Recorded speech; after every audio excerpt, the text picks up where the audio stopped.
Stop doing this if your horse has ulcers.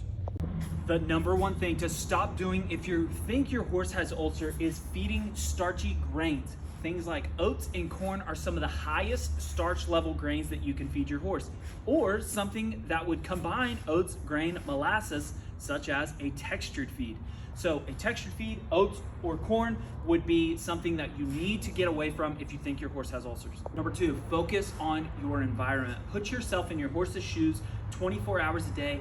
What might be stressing them out? Things like leaving talk radio on because they think someone is walking down the hallway versus having music on in the barn. Things like pulling out a horse at random times of the day and then bringing them back. That stresses them out if there's no other horses in the barn. Things like might be going on with your neighbors or something like that, that they're playing outside and it stresses your horse out all the time. Maybe put your horse in a different part of your property or things like that. Focus on your horse's environment and make sure that they're not getting stressed out multiple hours of every day.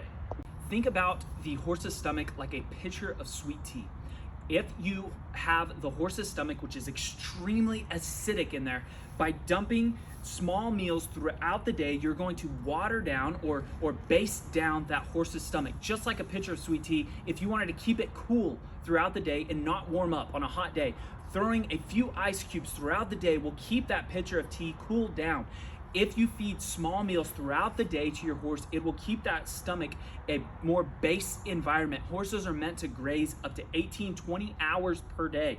And so by locking them in a stall and feeding them 1 or 2 times a day, these large meals for very small amounts of time can make that stomach's acidity go up and down, just a couple times a day. Try to have a hay net, try to let them graze multiple hours per day, try to make as many small meals as possible for you.